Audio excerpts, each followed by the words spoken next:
Јас потекнувам, како што рековте, од рурална средина. Моето детство помина во рурална средина. Меѓутоа, цел живот мечтаев да бидам во услови во градска средина, затоа што тогаш уште од мали нозе забележав дека условите во село и град не се воопшто исти, затоа што кога завршив основно образование до 8 оделение, понатаму средното го продолжив во градот. Во градот кој што беше оддалечен 22 и кусур километри. Немаше јавен превоз редовен, имаше, меѓутоа не беше соодветен, така да ние уште како ученици со 14 години моравме да остануваме под наем. Изнајмувавме соби во кои што престојувавме додека одевме гимназија во Радовиш. Сами моравме да се грижиме за себе, за своите пари, за својот буџет, за огрев, за загревање на просторијата, за храната, значи и за учење во исто време.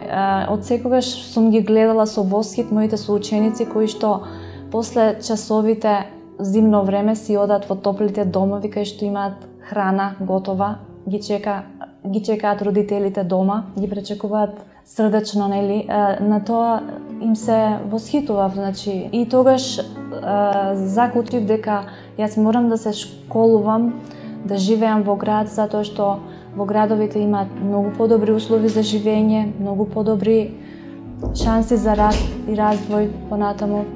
Имав среќа што моето семејство, иако живее во рурална средина, беа и исто така и они воспитани во духот на,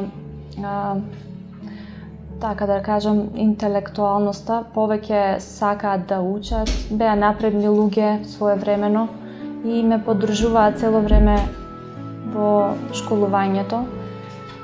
Претходно во моето време немаше јавен превоз редовен кој што ги носи учениците, школството не беше бесплатно, сега и тоа бесплатно не беше значи обврзно, кој сакаше можеше да оди во гимназија. Сега имаат други услови за учење. Овозможено им е и средното, имаат превоз обезбедено, не морат да остануваат, не морат да се грижат за себе, се враќаат во своите домови. Значи тоа е добро. Меѓутоа се уште има во руралните подрачја недостатоци. Значи во однос на квалитетот на живење, во однос на економските услови. Што би било подобро? Овде може, бидејќи имаме училиште до 4-то оделение, би можело да се направи да биде барем до 8-мо оделение, да можат луѓето да си ги пуштаат децата во училиштето до 8-мо, односно до 9-то оделение. Би било подобро и за децата и за родителите, затоа што на тој начин би биле поблиски до своите домови. Во однос на здравството, можам да кажам дека тука последните 8-9 години, од кога почнав да работам јас, здравството е на многу повисоко ниво отколку до тогаш, до 2009 година, кога ја отворив ординацијата. Од тогаш многу убаво ме прифатија од дешното население, посебно жените, затоа што поголемиот дел од нив не знаат македонски, а тоа е проблем заради тоа што ги кочи при барањето на здравствена помош, бидејќи не се разбираат со лекарите, не можат да си ги кажат своите маки. Од сегаш, значи, јас од кога завршив 8-мо оделение, после го продолжив школувањето во Радовиш, 4 години каде што престојував. Понатаму на факултет се запишав во факултетот Свети Кирил и Методи во Скопје, на медицинскиот факултет. и таму поминав едно добри 7 години. Така да, кога се вратив веќе со завршен факултет и почнав да барам работа, најдов работа во Радовиш и мојот сопруг исто така работеше во полицијата и тој беше веќе вработен во полицијата, така да се овозможија веднаш услови да останеме ние во Радовиш, односно во градска средина, кој што и толку време ја посакував, нели, да бидам дел и јас од таа средина. Воопшто има развиток, иако се затворена средина овде, ова население, има развиток во однос на тоа, да речеме, пред 20 години како било и сега како е. Кај нас тоа се случило многу поодамна, да речеме пред 40-50 години, моите роднини, да речем, блиски, и во тоа време завршиле факултет, доктори станале. Меѓутоа, овде тек сега, последните 10-15 години се развиваат кон тоа поле, значи имаат луѓе кои што се со високо образование, со средно образование, додека остатокот од населението се на ниво на писменост. Тоа значи дека знаат некои да си го напишат името и толку. Не знаат македонски, не знаат како да се снајдат во административните институции и тоа ми е многу голем проблем и на мажите и на жените. Жените во тој поглед имаат многу повеќе проблеми, пред се заради тоа што овде општеството допрво почнува да се развива, а општеството е многу традиционално. Се уште тука е многу важно честа на жената, на девојките, затоа што некои од нив почнуваат веќе да се опуштаат и одат во школа и во повисоките класови, во средно образование, меѓутоа сега се јавува друг проблем, затоа што патуваат заедно со нивните врсници и поголеми, значи врсници, и се јавува проблем бидејќи мислат родителите дека ќе се залюбат и тогаш ќе морат да се женат во таква една средина каде што обесчестувањето на девојката се уште е проблем, значи се уште не се зборува за тоа, меѓутоа тоа е проблем. И многу од нив така завршуваат, значи не продолжуваат со школството или ќе се омажат на млади години, од 15 до 20 години максимум. Овде жените немаат економска слобода, значи работат заедно во заедница со мажот и со парите располагаат и двајцата. Меѓутоа, ја немаат економската независност, они сами не заработуваат пари, немаат можност да работат, да сакат да работат, нема каде да се вработат прво. Сега радост е тоа што почнаа некои да се ослободуваат во однос на тоа. Неколку жени почнаа да работат во фабриките кои што се во близина, меѓутоа пак и тоа не им е пристапно на сите, затоа што тие жени што патуваат заедно со своите мажи и со кола морат да одат до Радовиш, каде што ги чека автобус и одат за Штип или за Струмица, зависи каде работат. Меѓутоа некои ја немаат таа можност. Они би сакале тука да имаат, значи услови каде би можеле да работат, каде би можеле да си заработат пари за екзистенција и да располагаат со такви средства. Мажот оди само кога е значи јазичната бариера проблем. Тоа значи дека оди каде што нема кој да преведува, да, кај гинеколог одат со мажите, затоа што нема кој да преведува. Ако има кој да преведува, порете. Здравствената заштита сега на, ова ниво, примарно ниво, каде што работам јас, е задоволително и даат сами жените, без проблем, затоа што го знам нивниот јазик, затоа што ме разбираат, затоа што ми веруваат, и да бев маж, тоа немаше сигурно да изгледа така. Значи, за помладите жени би требало имаат интерес, заинтересирани се за курсиви по македонски јазик, да научат да зборуваат барем основните работи, да ги знаат. Имаат, гледам, интерес жените за пуштање на децата во градинка. имаме просторно услови во ова село, каде што би можеле да се изведе таква една настава. Значи, има потреба од градинка. Барем неколку часовно дружење на децата би помогнало многу и на тие мајки во однос на социјализацијата, а исто така и на тие деца. Значи, тоа е во однос на населението. Сега имаме наши проблеми во однос на функцијата на здравствениот систем. Многу работи може да ги лекуваме, меѓутоа се јавува проблем во системот кога треба пациентот да оди за да препише некој лек. Има лекови кои што мора да бидат препишани од специјалисти и тие се со ограничено време на траење, извештаите, и мора да ги обновува или на 2-3 месеци или на 1 година. Мора пациентот да му дадеме упат, да оди кај специјалистот, да му препише извештај со препорака за терапија, да се врати повторно кај мене, да му препишам рецепти за лекот и да оди повторно во градот. Значи, произлегуваат проблеми во однос на тоа што немаме аптека овде. Значи, немаме лабораторија, немаме специјалисти.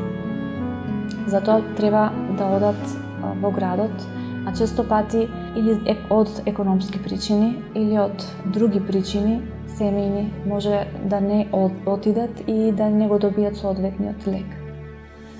Патот ќе речете дека да, блиску е, меѓутоа во зимски услови е непрооден. Значи, во Радовиш може да нема снег, ама тука може да има снег. И не е под надзор на општината. Луѓето си го чистат колку што можат со своји средства, со своји трактори, така натаму.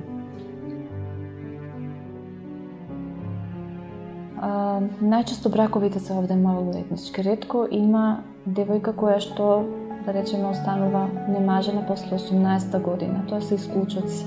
Најголемиот дел од нив се мажат на 15 години. Не знам кои се причините, ама мислам дека допренесуваат и социјалните мрежи за тоа, а и тоа стравот од обесчестување на девојката, кога веќе се дознава за врска љубовна помеѓу девојче и тогаш веќе треба да се превземат некои мерки за да не се обесчести девојката да стапи во брак. На некој начин се принудени да стапат во брак. Тоа е многу битно и тоа е многу тука е многу цврста традицијата за тоа. И затоа најчесто мора да се омажат, не го продолжуваат школувањето. Многу се ретки тие што сакаат да се школуваат и да го продолжат школувањето.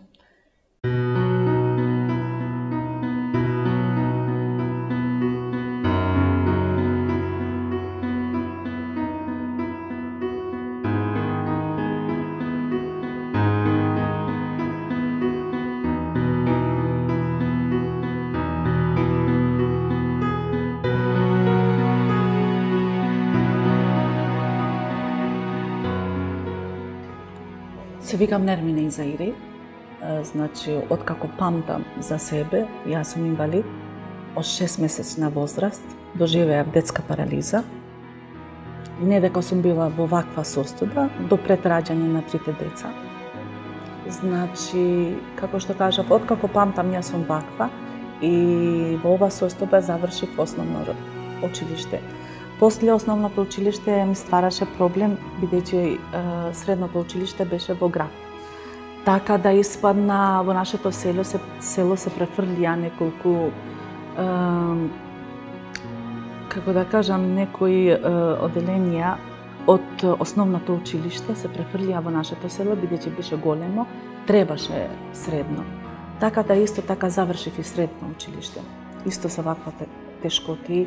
Најмачно ми беше во зимскиот период, така да и куќата ми беше далеку од училиштето кај што беше во селото. Ама сепак со некои потешкоти, големи или мали, ја имав намера да завршам нешто. Значи, кога бев запишана на средно училиште, нормално имаше некои други деца од другите села ме гледаа со некакво возбудливо око, деме како можам да достигнам, како идам, како се качувам, како се симнувам по скаливе, дали можам ја како инвалид човек да завршам нешто, да постигнам нешто, но јас ја постигнав целта. Тоа што ми беше намерата ја постигнав. Значи, завршивме со средното училиште. Сакав да се запишам на факултет. Моите родители не можеа да го прифатат тоа, да се запишам на факултет, бидејќи требаше уште подолго да патувам. Требаше да сменувам 2 комбиња. Значи, од моето село до едно друго село, после од другото село до град. Беше тогаш Тетовскиот универзитет, само што се отвори, ја бев другата генерација и таму исто така се ме прифатија како некако со резерва. Дурне ме видоа каков човек сум, дека можам и јас со нив да се дружам, дека не сум нешто посебно што не можат тие да ме прифатат. Добро се прилагодив на тоа општество, на тоа друштво, завршив до втората година. После имаше некои си политички измени, се признава, не се признава факултетот, така да мојата намера беше да завршам нешто, да си постанам сам свој човек, да не бидам зависна од родителите. Така да одлучив да се запишам во Приштина. Не сакав другите 2-2 години што ми остана да застанат. Значи, се запознав со Машми, тој е полесен инвалид од мене, иако има и тој преживеано детска парализа, ама е подвижен од мене. Мене целта уште пред да се запознавам со него, не дека немав некои други прилики, но сакам да го имам сопатникот на животот, значи поспособен од мене. Ја замислував иднината дека ако имаме ние деца понатаму, значи тој да ми помага во животот, не да бидат сите наслонети кон мене, пошто ја жена ко жена има потешко и у животот, да постанеш мајка, на работа, наваму натаму, сакав тој да ми ја даде целосната поддршка. Иако се соочувам во животот со големи тешкоти, ми причинува задоволство дека станав уште и работничка, освен тие другите што ги постигна во животот. Сега како сум прифатена во општеството? Во општеството таму во селото кај што живеам, во село Милетино, некако со мала резерва ме примија. И уште од почетокот кога ќе ме погледнат со голо око, викаат како ги постигнува работите, како можела да стане мајка, како може да ги нахрани своите деца, да чисти, да работи по дома, да ја намести малата што иде во градинка. Дур не погледне, дур не ме виде самата себе си како си ја вршам работата. Тогаш тие донесуваат некој заклучок дека може и инвалиден човек да си живее нормален живот.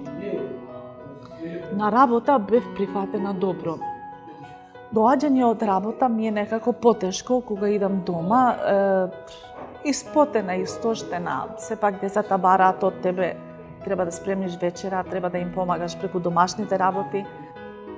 Сега домашните работи понекогаш ги одредуваме со Машми, значи понекогаш он ми помага и преку децата и преку поставување на столот, раскревање на масата, од како ќе вечерам или ќе ручаме, така некако. Значи, треба да ни се пружи некоја помош. Например, нашите деца идат на училиште. Ние не можеме со таа плата што ја земаме. Нели, ни е потребно повеќе. Например, мене ми е потребно да идам со кола од најблиско место, ми е потребно да идам со кола. И таа не иде со вода, и таа иде со бензин. Значи, трошиме дупло. Зошто сум горда во животот? Горда сум во животот дека постигнав да завршам факултет, правен факултет, постигнав да се вработам, постигнав да станам жена, постигнав да станам мајка на 3 деца. Значи, кога станувам на Сабајле, иако се соочувам со големи тешкоти, значи има зашто да ги преживеам тие тешкоти.